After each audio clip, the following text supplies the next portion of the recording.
O que vou te mostrar agora não é teoria, não é especulação e não é coincidência.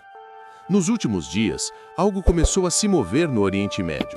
Algo que conecta Donald Trump, Jared Kushner, Gaza, Israel e algumas das profecias mais perigosas da Bíblia. E o mais impressionante, a maioria das pessoas não faz ideia do que realmente está acontecendo por trás dessas decisões. Fique aqui comigo, porque se o que está sendo planejado se confirmar, nós podemos estar assistindo, em tempo real, ao cumprimento de uma das profecias mais importantes antes da volta de Jesus.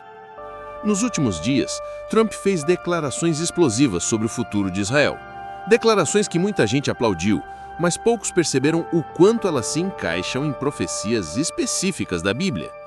E o mais surpreendente de tudo é que por trás dessas movimentações existe uma figura que parece estar voltando ao tabuleiro: Jared Kushner. Ele pode não estar mais no centro das câmeras, mas suas conexões, seu histórico e seus interesses no Oriente Médio mostram que ele nunca saiu de cena.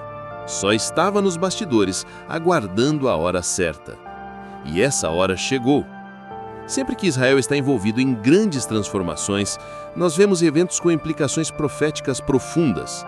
Foi assim quando Trump reconheceu Jerusalém como capital de Israel. Foi assim quando a embaixada americana foi transferida para lá exatamente no aniversário de 70 anos de Israel. E foi assim quando os acordos de Abraão foram assinados, abrindo um precedente histórico na região. E quem foi o arquiteto por trás de tudo isso?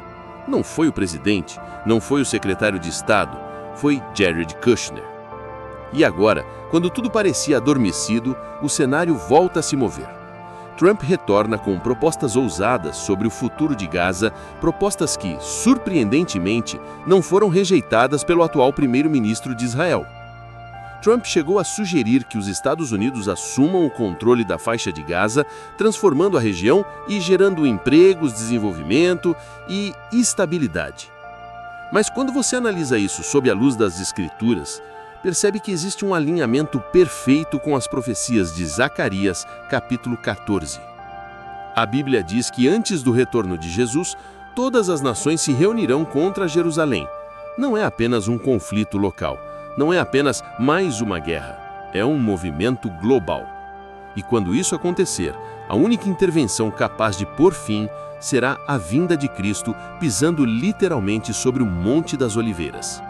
Mas antes disso, Paulo alerta que um líder humano trará uma promessa de paz e segurança, uma paz tentadora, uma paz desejada, uma paz que parece solução, mas que termina em destruição repentina. E aqui entra um detalhe extremamente importante.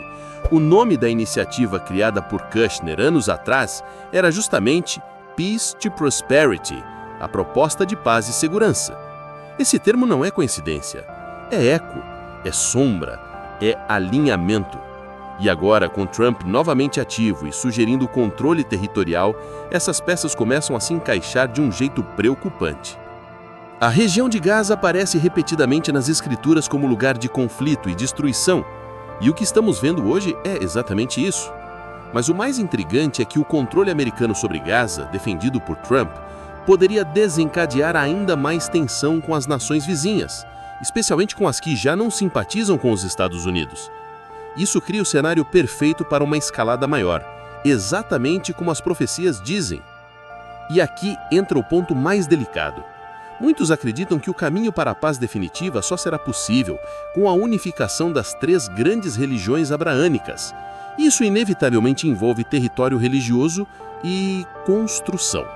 Construção de algo que muitos acreditam ser inevitável: o terceiro templo. E quem seria perfeito para liderar um projeto que exigiria diplomacia, influência, relações com o Oriente Médio e habilidade em grandes empreendimentos imobiliários? Exatamente, Jared Kushner. Não esqueça, Kushner foi responsável por uma das maiores transações imobiliárias da história dos Estados Unidos quando adquiriu o prédio número 666 na Quinta Avenida. Ele criou fundos bilionários com apoio de países árabes. Ele expandiu redes de investimento diretamente ligadas à região mais profética do mundo. Ele conhece Israel profundamente. Ele conhece os líderes. Ele conhece os interesses. E ele enxerga Gaza como uma propriedade valiosa à beira-mar. palavras ditas por ele mesmo recentemente. E isso levanta uma pergunta inevitável. Se há tanto dinheiro, tanto poder e tanto interesse estratégico envolvido, quem realmente vai lucrar com a reconstrução de Gaza? Quem vai controlar a região? Quem vai definir o futuro de Israel? Quem vai ter influência sobre um possível terceiro templo? O que muitos pastores, líderes e estudiosos têm dito e viralizado nas últimas semanas é que estamos assistindo às peças proféticas se movendo numa velocidade que nunca vimos antes. Isso é exatamente o que Jesus disse. Quando essas coisas começarem a acontecer, acontecerão rapidamente. Um movimento atrás do outro, sem pausa, sem intervalo. Então a grande pergunta é: estamos prestes a ver paz em Israel? A resposta depende de quanto tempo falta para a volta de Jesus. Se ainda faltam décadas, Israel pode experimentar prosperidade, estabilidade e crescimento. Mas se estamos realmente próximos, e tudo indica que estamos, então veremos exatamente o padrão profético. Uma paz temporária, um templo sendo construído, um conflito final, e então o retorno do Rei dos Reis. A verdade é que ninguém sabe o dia ou a hora, mas os sinais estão gritando. O mundo está acelerando, o Oriente Médio está fervendo e as peças estão se encaixando de uma forma que só faz sentido quando olhamos para a Bíblia. Prepare-se, porque estamos muito mais perto do que parece. Fique com Deus e até o próximo vídeo.